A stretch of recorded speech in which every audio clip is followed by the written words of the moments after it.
All right, welcome to the program. Charles Moscowitz here. Michael D. Shaw is my guest, as is our habit on Thursday. We stream it live on all of the different networks. By the way, a little program note here. My Getter account, Gettr, Getter. Please go to Getter and subscribe to the show. It's free. I need to reach a certain number at Getter.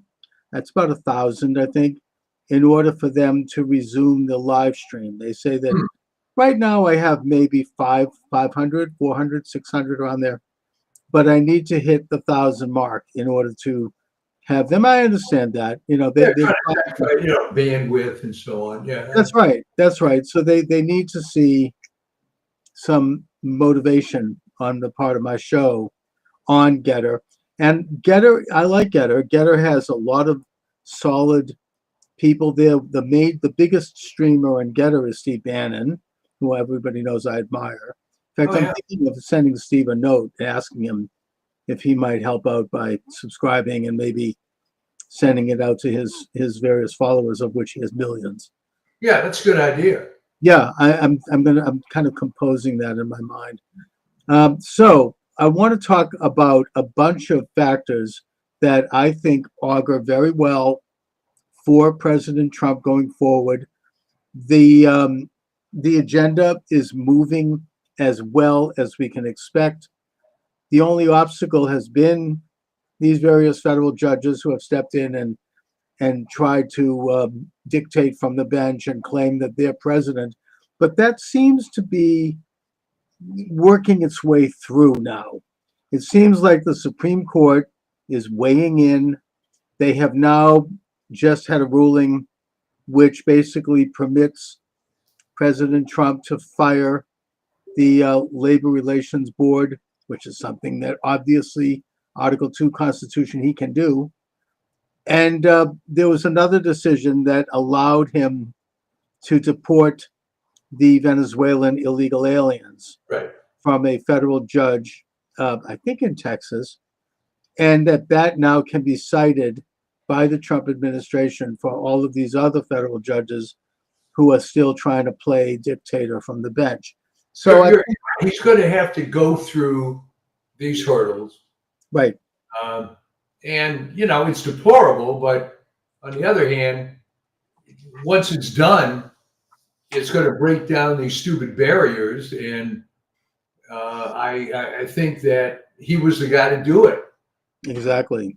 And we might even stand a chance under the next 3 years to clean up this rat's nest that it constitutes the judiciary. I heard a commentator earlier today talk about how wonderful it is that Amy Coney Barrett recused herself in a case with regard to a Christian online academy, whether or not they could be receiving state funding, which they should. And that she recused herself because she said, well, she knows the lawyers because had worked with them when she was a professor at Notre Dame. And that there's, oh, well, look at how honorable that is. Can you imagine recusing yourself? Nobody does that today. Well, I mean, they weren't saying that about Marshawn, who, presided over the Stormy Daniels trial and whose daughter raked in, I think it was about $80 million, basically selling the fact that her father was going to put Trump in prison and getting money from big left-wing donors and organizations. And there were calls for him to recuse himself, which he didn't do. So I only bring that up to note that the left and the Democrats are really falling apart because of they're groaning under the weight of their own hypocrisy. They can't make these charges. I mean, because they've been doing these sorts of things forever, and it's rotten. I mean, a classic example now is the very courageous calls by President Trump with regard to genocide against white farmers in South Africa, which is a real thing. Oh, yeah. And when he had it in the White House, the president of South Africa, he showed a video showing step by step these calls to slaughter white people, steal their, confiscate their farms. And he showed his evidence. He showed he showed the receipts for these charges. And the left responded, the Mockingbird media responded with, the way they have always done, using the exact same word: ambush, ambush, ambush, ambush, ambush. You see all of them, on the film, working the word ambush in. So they haven't changed. They're still relying on the same. Well, Chuck, remember when I say that they have no talent. I mean, if they're pulling out the same playbook from the 1950s, where there were 3 networks, and you probably, in an easier sense, could get away with this Mockingbird type stuff. But now, with the internet and with video, it's too obvious. But it's not even that they don't know or don't care. They're too stupid. They've got nothing else in the playbook. And once they go through this misuse of the judiciary, I mean, for God's sake, Patrick Henry was predicting that the balance of power, separation of power, the only threat to that was there didn't seem to be an obvious way in the Constitution to prevent judicial tyranny. And he was predicting this, in the 18th century, for God's sake. Oh, I mean, Jefferson warned about it when he was president. I mean, and he actually, not only did he warn about it, but he actually was going to arrest John Marshall, the head of the Supreme Court. Marshall had to leave town. Yeah. That's why they talk about circuit judges, traveling. He spent 2 years on horseback going from town to town because Jefferson, I don't know, he wanted to have him arrested, probably hanged. Back then, there was a little bit more, basic justice. I mean, he wanted to have Aaron Burr hanged also for obvious reasons. And he ended up escaping to England. But and Aaron Burr, by the way, was essentially the founder of the Democratic Party. So let's not forget that. Yeah, and he was also the classic founder of the deep state, as we would call it. And even in the play Hamilton, they captured his essence, which is, "I'm going to go which way the wind blows." I mean, he sings this whole song. And I'll do what I think is good for me, and I'm going to see how people feel before I decide which side to take. Classic amoral political hack. But they just don't seem to have anything they can throw at Trump now that's going to stick. I mean, internationally, he has this incredible trip to Saudi Arabia, which they're all salivating over. He's bringing peace. There's a possibility that he might even bring Syria into the Abraham Accords. That's incredible. I mean, that's like unthinkable. Israel's strongest enemy, going all the way back to the founding of Israel. And, this is... going back to the founding of Israel, the Old Testament, almost. We could say that, exactly. That's Aram in the Old Testament. Yeah. I mean, these are earth-shaking events, and bringing in $1 trillion in investment. Trump understands. Trump, I think that he really gets it. He understands how money works and where it goes, and how we have to compete with that against Russia and China and India and the BRICS nations. And he's willing to go out there and do it and make those kinds of deals and get things happening in this country. The use of his tariffs is what has made South Africa come to this country. They don't want to have a high tariff. And that while maybe whether he's right or not about the white genocide, I happen to think he is right, but even if he's not right, the fact that he would bring this up publicly like that and call... By the way, did you notice in that meeting, the televised meeting, the only excuse President of South Africa could give, well, these are criminals. It wasn't official policy. Well, I mean, it may not have been official for his particular government, but there were certainly plenty of political parties that it was official. And I think that the fact that Trump brought it up and that they want to do business with the United States and that he's strong and that there's actual leadership, and he's using the levers of the sovereign powers of this country, like tariffs. That means that white farmers and white people in South Africa are safer now.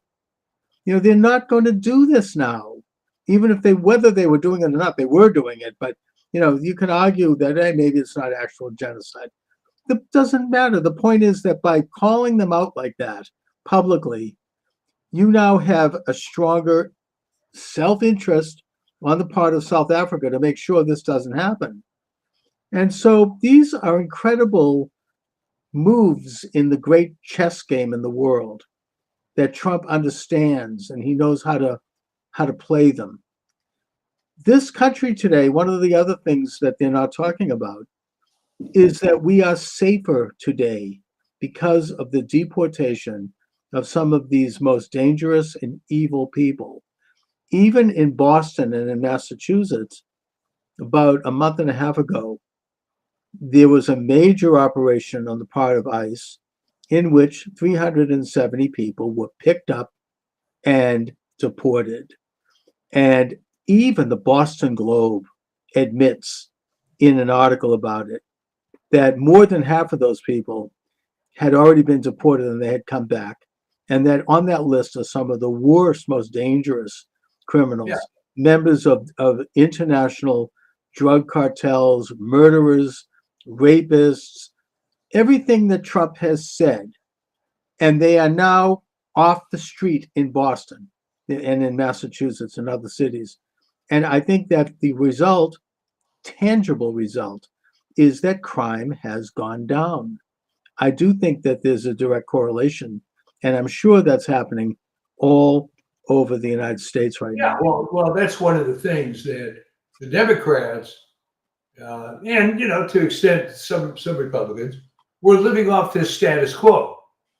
That, well, you can't do anything about it, and we're going to throw money here and throw money there, but nothing ever changes, nothing ever improves. Generally, it will get worse. And now somebody is solving the problem, and that's just anathema, right?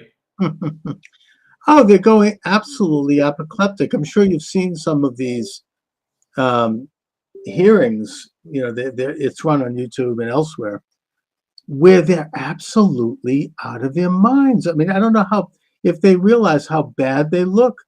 I was watching Lee Zeldin, the head of the Department of Environment. He's sitting there. He says, "Look, I have a list here of fraud and abuse, including the throwing the gold bricks off the boat and all these other things." And they wouldn't let him talk. And he was like, they're screaming at him. And he's like, "Hey, why don't you ask me about this list? You haven't proven it." Well, they're freaking out because there's a few factors. One of them is some of these idiots actually believe it, right? That they're doing great because, going back to Woodrow Wilson and certainly FDR, what we do is we spend a lot of money. We have tremendous corruption. And again, I keep mentioning this, and I wish people made a bigger deal about it. If you're going to be corrupt, be like Richard Daley, all right? Go ahead and be corrupt, but also have things work for the people. But they forgot that part of it, right? Now it's 100% corruption. Whether it was the pandemic, AID, whatever you want to talk about, there was no positive side. Okay, when Rubio came out and said that the way AID was working was 12 cents of every dollar. When for this, whatever the aid project was, 88 cents went to the NGO.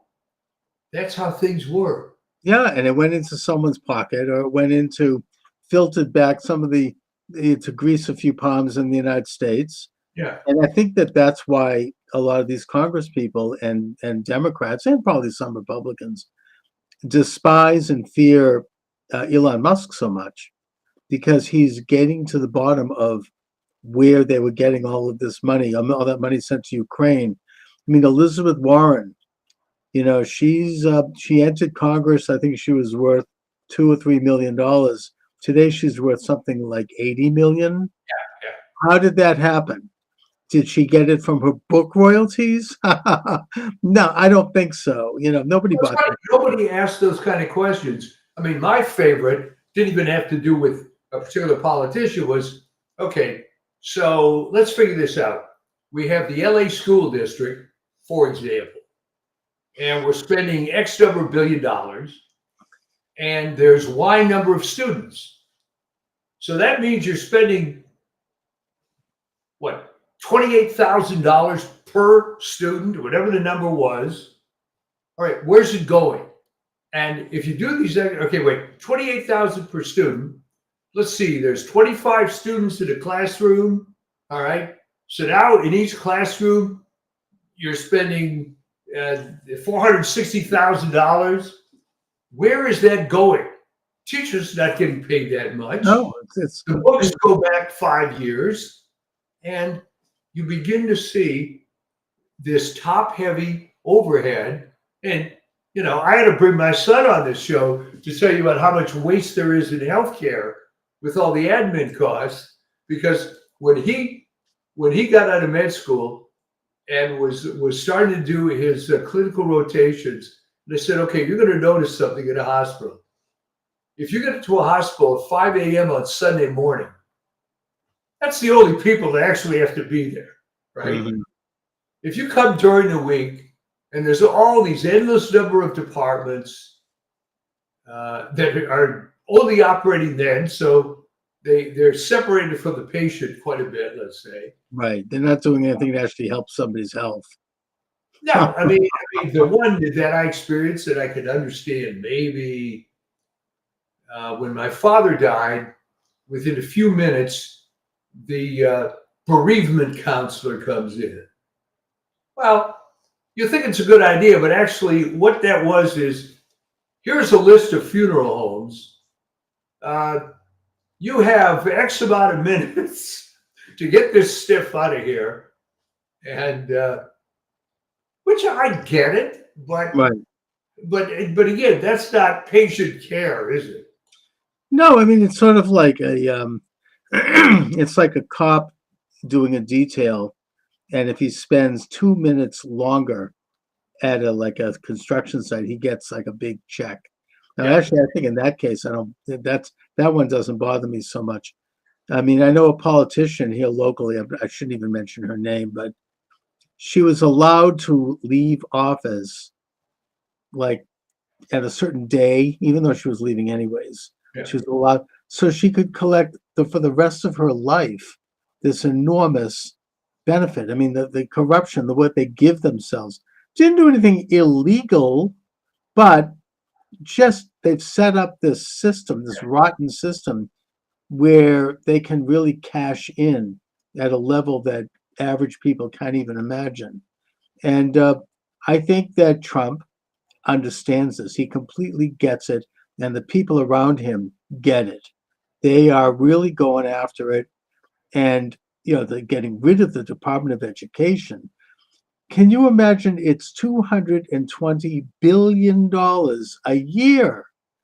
Whatever they're doing over there, who is getting that money? I mean, they should do a real point by point dollar trace every single dollar and find out where that money is ending up.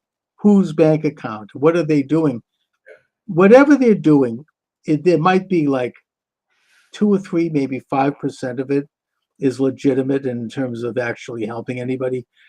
It could be done for like maybe $1 billion. Well, Maybe. right.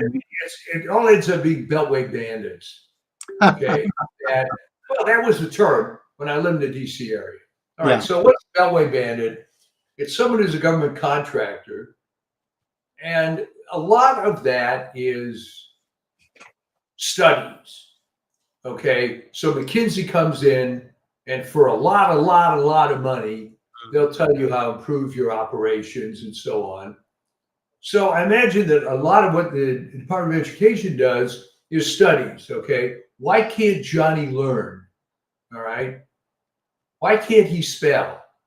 How about, they could have hired Sam Blumenfeld Yeah. for like maybe I'd like to see seen Sam get $1 million. But I mean, he could have instituted a program which would have taught every young person how to read, basic phonics instead of these phony studies and these $1 billion giveaways to people who actually are deliberately trying to prevent children from reading because they don't want an educated, conscious, aware No. public that has agency. It's this whole fraudulent approach, to knock that down, to create collective, false thing like collectivism and all of that. And I think that the Trump people get that, and they're going after it. Now, Trump just got passed through Congress the big beautiful bill, and it's actually unprecedented Through the house. through the House. It's unprecedented in history for a president to have been that directly involved in it. Trump he spent, I think, pretty much the whole day bringing congressmen into the White House, one after the other, working them over, figuring out what they needed to do. And he got the thing passed. And it's a bigger accomplishment than people realize. It's certainly not perfect. But in that bill, he got, from what I understand, the no tax on tips, the Yeah. no tax on Social Security, the no tax on mortgage interest, and some other things that are going to stimulate the economy by putting money back in the pockets of those who create wealth, the workers. All right. Did you see that against a picture of the actual live House vote, Stephen Miller came on and said, Oh, I want you to understand that all these Democrats that voted against it are voting against the biggest tax decrease for working people in U.S. history. Yeah, and there they were, all those, since I can remember, the left yammering on and getting elected and pushing that we're going to, help, working people, and we're going to tax the rich. And by the way, there's taxes in there on the rich. Of course. He's taken away a loophole that had allowed hedge fund owners to skate to the tunes of who knows how many millions of dollars in unpaid taxes. They're now going to have to pay taxes on that income. So, this was, in a way, he has completely not only co-opted the left in terms of doing things that they had always claimed they supported, but he's doing them. And he's pulled the rug out. I mean, taxing the super rich, giving back income and incentives to working people, saving and preserving and American labor and American industry by through tariffs and through stopping illegal immigration. Peace abroad. Trump is not into these perpetual wars. He wants to stop the war in Ukraine. He said the United States isn't going to get involved. Same thing with Israel. He didn't go along with Israel trying to get him to go into Iran, which he should not do. Israel's made major stupid mistakes in terms of this, like the Iraq war, pushing for that. It's just bad policy for them. And instead, I think that Israel's point man in the White House, that being Waltz, was discovered and fired. I think Trump didn't outright fire him. He's learned a little bit on that one. Instead, he's kept, it's like the mafia says, keep your friends close and keep your enemies closer. He's put him in the UN ambassador. Fine. Well, let me ask you this.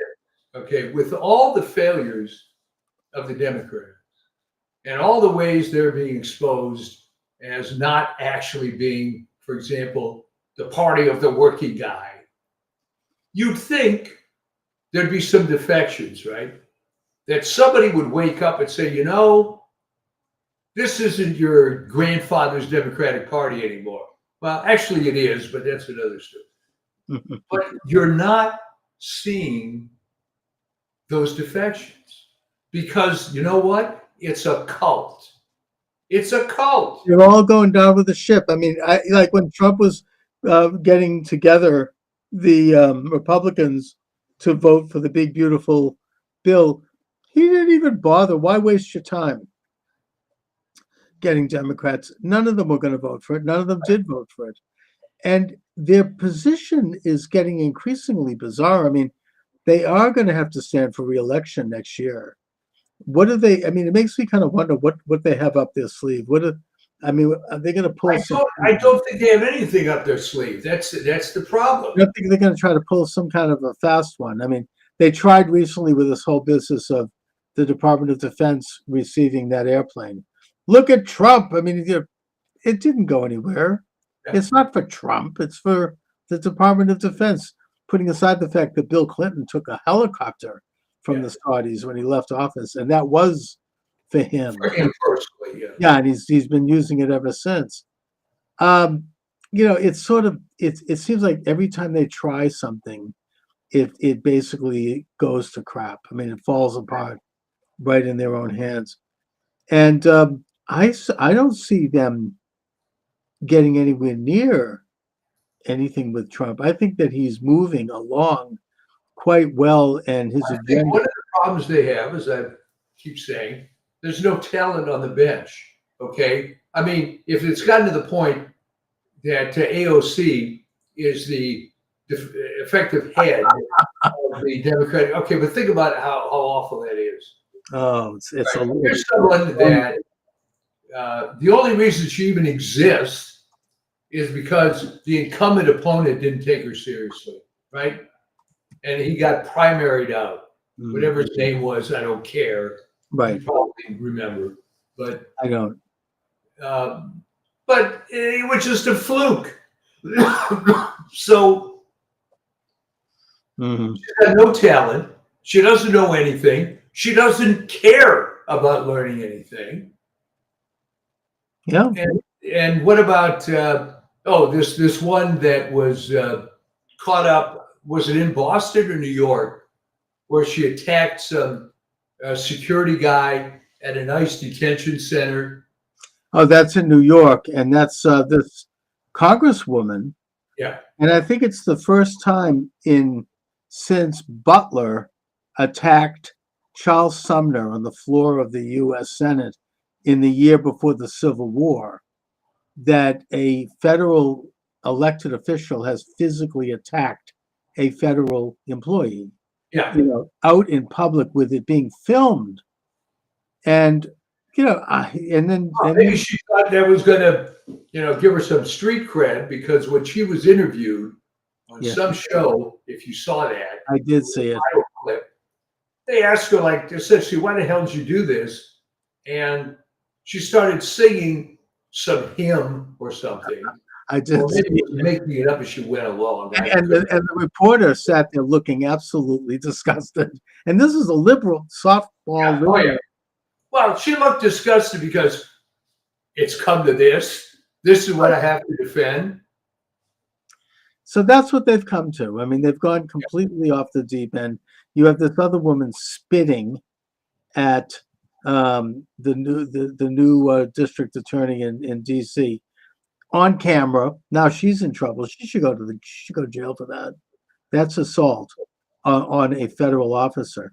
These are the same people that put the protesters on January 6th in prison for having their foot on the lawn of the U.S. Capitol building. Right. They put Steve Bannon in prison. I mean, here they are talking about strong government. I mean, I remember what they did to Roger Stone. I mean, here you have an elderly man who has no record. He's never heard a flea, dragging him out of bed at 5 o'clock in the morning. Banging the door down with a bludgeon and then pulling him to the front lawn where you have CNN filming it. They did the same thing to James O'Keefe because they didn't like his reporting. I mean, this is really, strong, kind of like Nazi-like, kind of moves. I mean, maybe the Trump people overstepped it a little bit with arresting that young woman at Tufts. They could have maybe just simply revoked her visa, brought her into the office and said, we have revoked your visa. Well, you know what, Chuck? That was a chilling effect. I mean, well, I think that was overreach, but I think that it's. But here's the point, all right? Yeah. Everybody talks about Kent State, right? Sure. But you'll notice one thing that happened after Kent State. There weren't any more campus demonstrations. Yeah, something, that's true. Yeah. Once you had the shooting, and and even that, it was really not what it was portrayed as. No. Yeah. I mean, it was, but it did put a huge chill in it. And I think that also President Trump, operating completely within the purview of the executive branch, is telling all of these universities that receive grants that it's going to stop unless they end things like racist programs like critical race theory and anti-Semitism and other things, simply because that is against American policy, just for the same reason that they wouldn't get the grants if they were teaching white supremacy or they were teaching Nazism. The government has the absolute prerogative to give these grants. I'm shocked to give so much, but putting that aside, and so Harvard has decided to take a stand. It's the one college that is positioning itself. It's kind of like a virtue signaling to the world. Well, they're going to fail.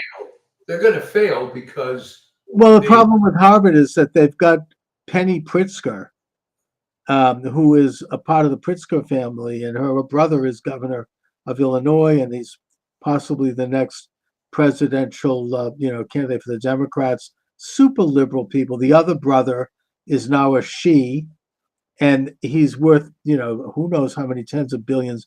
Big contributor to Democrats, so they can't say anything about criticize, girls, men, and women's sports and all that because they might not get their money. And but she's had a long time feud with Trump, this Penny Pritzker, and she's on the board at Harvard, very wealthy. And I think that's what this comes down to. And my understanding from people who are talking on the inside of Harvard is that there are people at Harvard who say, hey, we have to compromise here. The federal government can do this. Today they announced that there will be no more foreign students at Harvard. Right. And apparently that's something that is a prerogative of the State Department. And what came out, I just saw it on the news. Sometimes I watch. There's a lot of foreign students at Harvard. I think it's that's right. I think it's almost like a third. Yeah. Sometimes I watch German news. I don't know if you watch the show, what do they call it? Bundeswelle or something. It's in English. And they'll tell a few more truths than you get from Lester Holt. But, they did say that Harvard has something like, I think it's 30% of its student body are these foreign students, and that they pay in full. That's, it's like big money for Harvard. So I think that Harvard is going to have to capitulate on this. They can't they can't go on forever fighting. And Trump's people are really standing up and taking them on. And when they do take, there was an article that appeared yesterday in City Journal. Some guy who had worked at Harvard as a researcher for a few years, right, and quit and just does what he called a cri de coeur, about what's wrong with Harvard. And it really came down to, I use this word maybe too much. He said, it's unbelievable. It's a cult. And people are afraid to speak out. Everything is DEI. Everything is left wing. There's a lot of people there that are grotesquely incompetent that were just brought in to meet quotas. And he said it's going down. That it can't be sustained.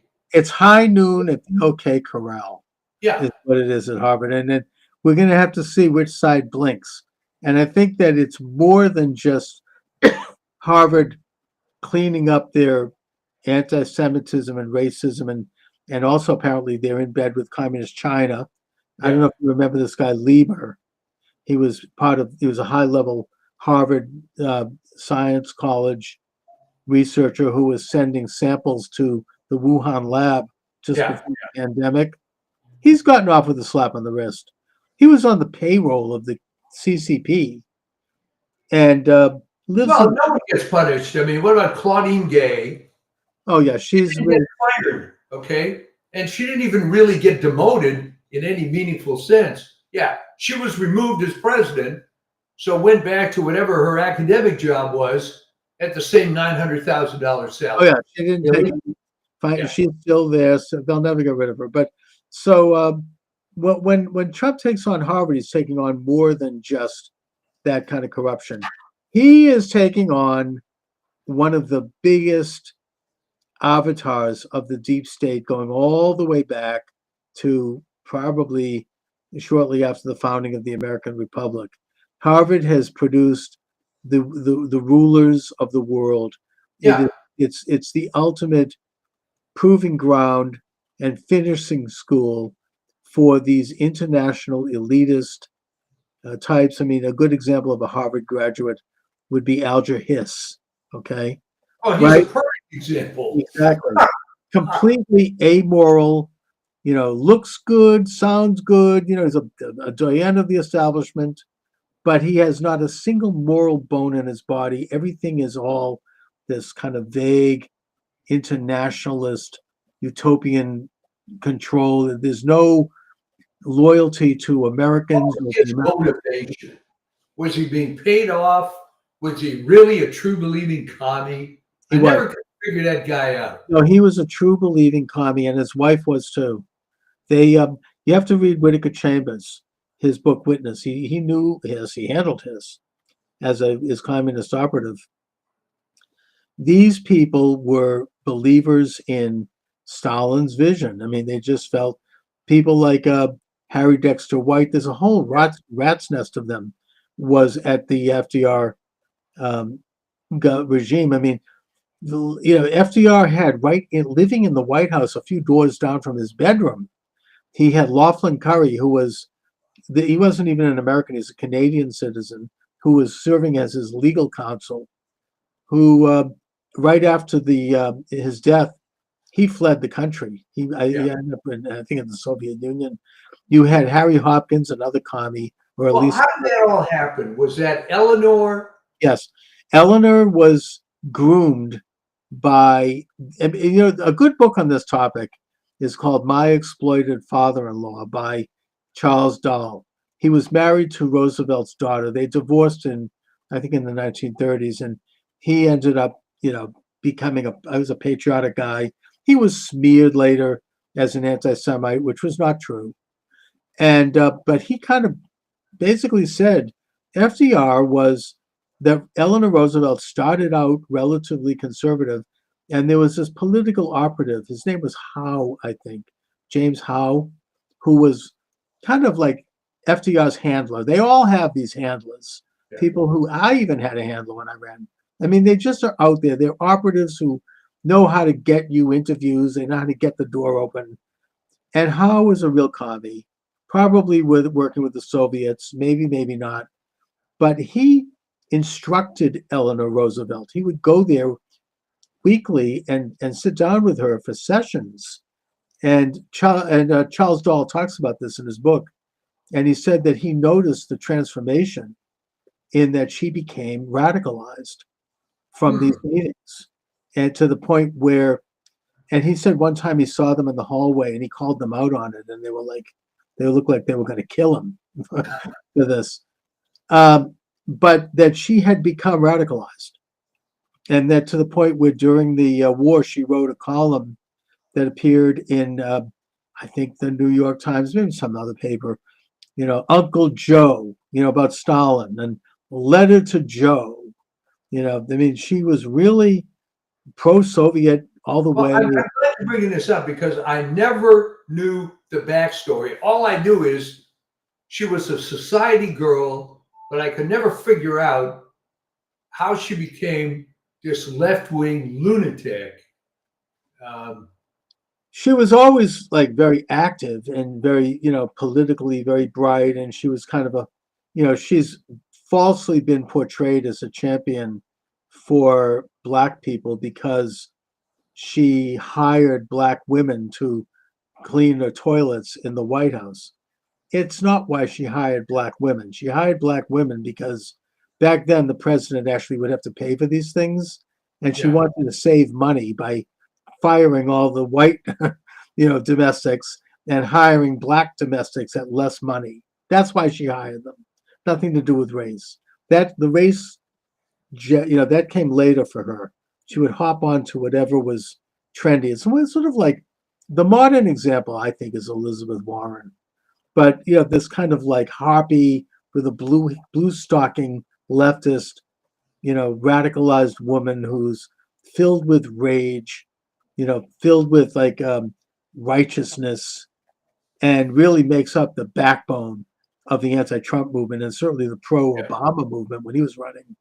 They're the well-to-do, suburban, predominantly white, liberal, highly educated women. I'm sorry to say that. I know I'll be banned on YouTube for saying it, but that's the constituency we're talking about. Yeah. And they can be very amoral and irrational and scary. All right. And that's because it's for a good cause. and that's what Eleanor Roosevelt became. And, that's what FDR, who, Charles Dahl says that a lot of it has to do with his infirmary from his polio. He couldn't get around. He was almost like, Dahl says that in his final years, he was almost a prisoner there. He couldn't leave. He was almost captive. Plus, they would ply him with booze and women, and he just, he kind of lost his bearings at the end. Not that he was ever the brightest anyway, but he just sort of was a captive to this cabal, and that they really were running the White House probably in the same way that this weird cabal was running the Biden regime. Very similar parallel there. And Biden, now it's coming out that the auto pen was being used to sell pardons. People, Bill Clinton did this. Remember, who was that reporter? She was the wife of the Solicitor General, Barbara something. I don't remember her last name. She wrote a book about it in the final Clinton, weeks in office. She died on the September 11th. She was on one of those planes. And she says in that book that Clinton set up a table in the White House where, his own brother was a part of it, where they would do calls like you're an insurance man. I sold insurance once, so I know what he's talking about. You have a pipeline and you call people on your list and you try to sell them insurance.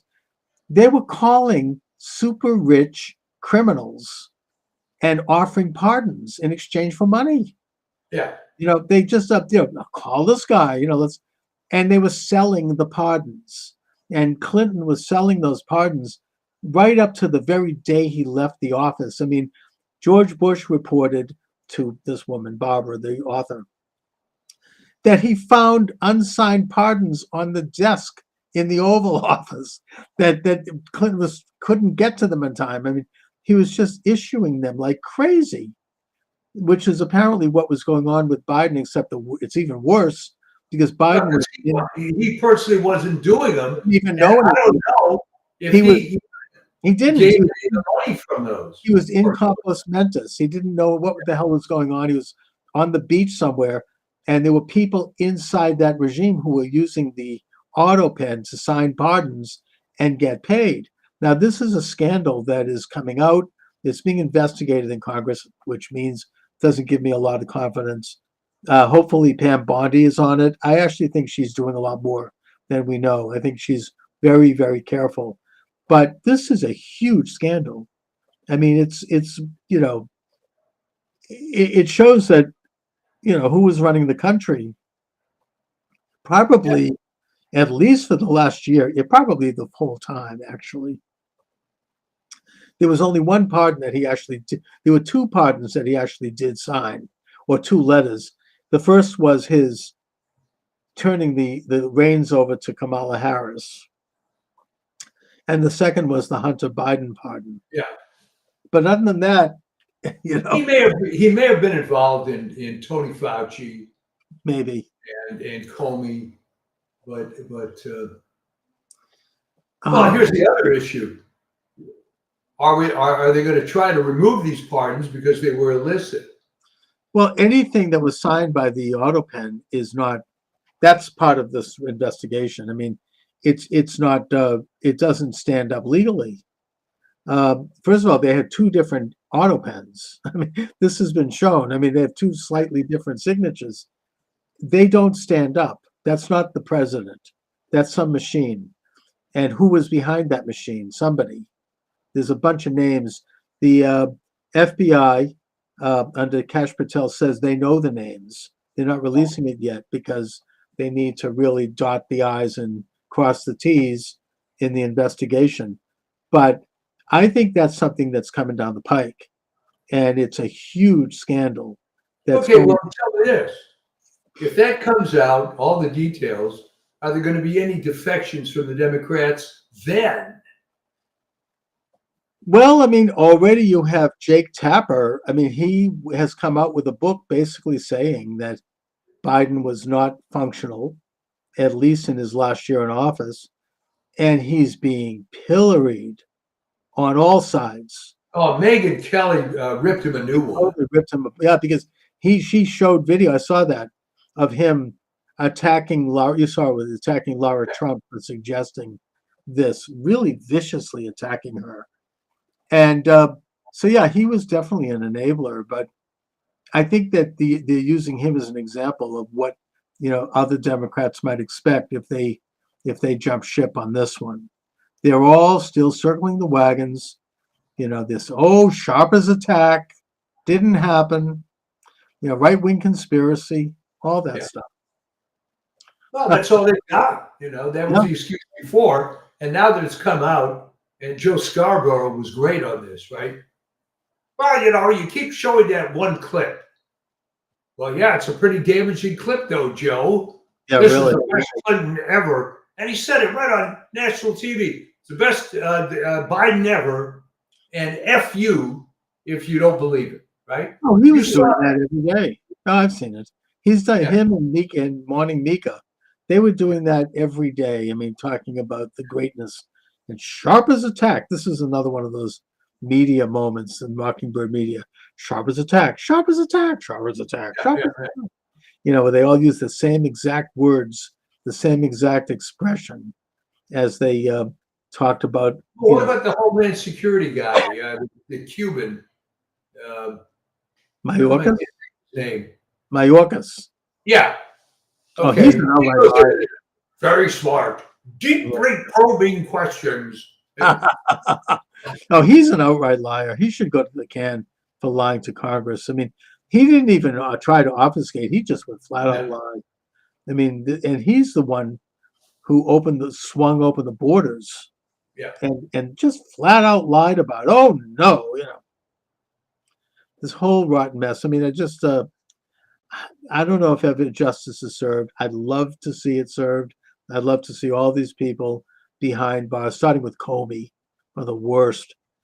But now he's trying to blame it on his wife. What a wimp. Well, who's it? Didn't Menendez do that also? How did he blame his wife? Who, Comey? Yeah. That the wife pointed out the arrangement of the shells, 647, and convinced him to do an Instagram or whatever it is.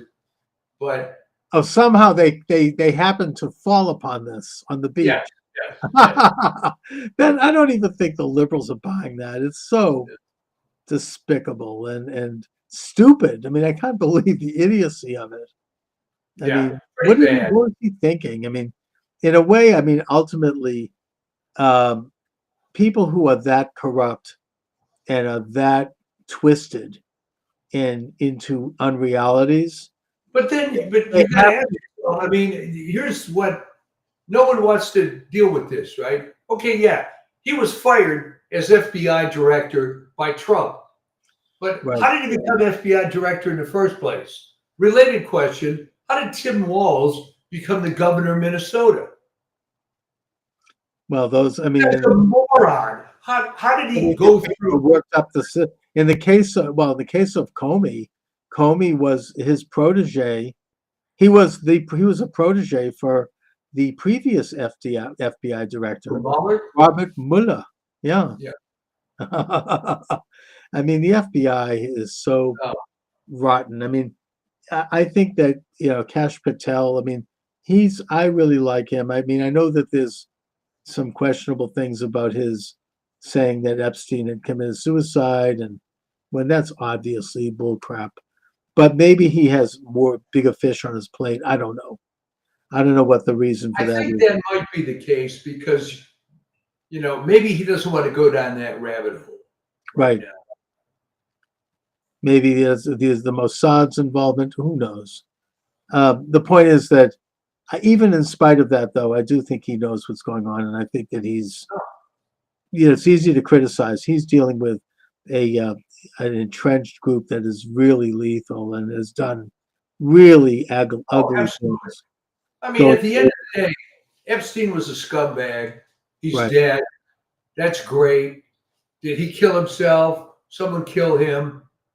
Same result, right? It might blow open the whole Yeah, Clinton list if you get my yeah, drift. yeah. Which Trump, by the way, very courageously actually mentioned in his Truth Social, Yes. which and Trump has a lot of guts. I mean, it's just unbelievable. Well, you that know what? I mean, he's a billionaire. He's of a certain age. And one of the things about getting older is it's like enough of the BS, right? Enough. I think that is true with Trump. Here he is. He's had a long life. He's had everything a man could dream of having. He's got wealth. He's got fame. He's got a great family. He's got these great, beautiful wife. He's got these great kids, grandkids. He's got everything in life that you could want. And I think he's reached the point in his life where he just feels, hey, I want to give something back. I've Yeah. accumulated these experiences. I've accumulated this knowledge, and I'm going to leave something before I shuffle off the mortal coil. I want to really contribute something. I mean, it's a natural. Well, here's the analogy. Okay, when Katzenberg and Spielberg came out with this animation of Moses and the Exodus story, and I wrote a review of that. It was many years ago. Was it Prince of Egypt? Yeah. Yeah.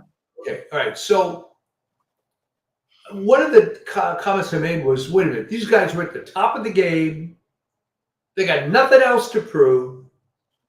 And still, it was a completely co-opted, stupid, politically correct version. It's like, so what's the point? You get to the top of the heap, you got more money than God, but you're still going to play the game? Really? Right. Well, they are true believers in it. I Yeah. don't know. Whereas Trump has always been consistent. I mean, if you look at his videos back in the 1980s when he was starting out, the 70s, it's the same guy Yeah. saying the same things. The NATO and the Europeans are ripping us off. We have to stop these perpetual wars. He was against the war in Iraq. The same guy. I mean, they say, well, he waffles. No, Trump has always kind of known where he was and who he was and knew his place in the world. He had his tasks before him. They were talking about him being president way back when he was a young man. And he was like, I think, thinking about it. And it's an incredible story. I mean, he just, his vision has been consistent and the same. I personally think it is a great vision, but even if you don't, you have to give credit for that. I mean, Oh, for you know, sure. he's conducted himself based on his true values, and they are good values. Whether you agree with them or not, his intentions are to save America. To he sees the fact that we could lose everything with this huge debt and with the decay of our sovereignty, and he wants to take action and do something about it. It is an incredible American story. Whether you agree with the actual You see, that's policy why or you not. and I like it, because a person like that is not your typical politician. No. And that's why he's instantly hated, because he didn't go through the whole thing where you have to kiss X amount of ass to get to whatever point. He started at the top, which Exactly. is sort of antithetical to this bureaucratic administrative state notion of things, you know. And so people that went through that process are going to resent it. But the problem with that process is, in a high percentage of the time, you get to the top not by merit, maybe because you were lucky, maybe Right. because you didn't make a bad decision. And good God, look at Disney and Bob Iger. Is he the best and the brightest? How much freaking money does he have to lose, you know, before you realize that maybe that was not a good hire? No, I mean, that's right. And you have a guy, as you say, like Trump, who he's completely changed the way we communicate with each other. And he's completely smashed all of these conventions and institutions of politics. I realized this when early on, when he was running the first time, a reporter said to him, I forget who it was, it might have been that scumbag Wallace, the younger, real piece of human, you know what. He said, you know, how do you feel, being compared in terms of your wealth to Mitt Romney? Mitt Romney was criticized for how rich he was, and you're going to be seen as a rich guy. And his response was, no, Mitt Romney isn't that rich. And you can just see that he's his old man. I mean, he doesn't. And then Hillary Clinton during the debate, Dave Chappelle, who has a hilarious segment on this in his comedy routine, she's like, you didn't pay taxes, she says to him. And he's like, yeah, that's because I'm smart. And by the way, you neither did all of the people that are contributing to you. They use the same loopholes I'm using, and you know it. I mean, it's like he just calls it out. And I think that kind of, street cred in a way is why people love Trump. It's why I love Trump. Yeah. It's why young black men love Trump. Dave Chappelle, you can see how much he admired this. It's like he's going to kick ass. He's not going to like pussyfoot around with these things. He's like a truth teller. And I think that he has changed the way we all talk to each other in a good way. It stripped away all this phony, sophistic, phony British accent type of language. It's so flat that, he's just cut that out. And I think that in the sense he is a transformative figure for that reason, there hasn't been anyone like him in this country for 100 years. I mean, maybe the last person like him might have been maybe Lincoln. I don't know. But it's an incredible. Lincoln was a career politician too. I mean, that's true. Congress for quite a while. That's true. But he was also a very straight speaker, and he, you knew where he stood on things, and it was consequential. I know that he's been criticized, but at the end of the day, Lincoln did what he had to do to save the Union. I mean, I know that some of it wasn't pretty, but I think that makes him a great patriot. And I think there was a conspiracy to tear apart the Union, both on the North and South. And I think Lincoln understood it. And Lincoln understood it. And he took steps, some of them unsavory and some of them controversial, but he took the steps needed to save the Union. And we wouldn't have a Union today had it not been for that. There were definitely forces afoot to destroy the Union and basically divvy it up among a bunch of hacks and oligarchs, probably European. The British wanted a slice. The French wanted a slice. I mean, they occupied Mexico during the Civil War. Yeah. So, this was a real attempt to destroy what was the United States as a not just as a power, but as an idea, and it failed. I think because of Lincoln and his leadership, mostly. I think Trump is that kind of figure. I think he's here to save the United States, and he's it's amazing to watch. And I just hope that I hope enough people. I think enough people do understand it, and they also do understand what's at stake with it. Anyway, All right. so what's going on with your blog and what's coming up? Well, I didn't finish a piece I was working on, uh, essentially about the Democratic Party being nothing more than a criminal gang. We're going to build that out. And I Great. did post on your Substack that I thought that was a great little essay. Uh-huh. Where, right at the very end, you sort of changed the normal working definition of chicken olam, and you ended up taking it for your own as a conservative, as opposed to the The way the standard left interprets it. liberal, left wing version Well, of it. So, they've tried to pervert the meaning of it, which actually is very conservative. yeah. I mean, they've co-opted it, and I could talk about what's going on in that sociology class. The professor is really a radical, and there's more coming out from me about that. Well, that should be fun. So store that up, or Oh, write yeah. a piece. You talk about that next week. Yeah, you bet. All right. For everybody, have a great Memorial Day weekend, Indeed. God bless America. and we All right. see you next time. Same Thank- time, same station. You bet. Thanks.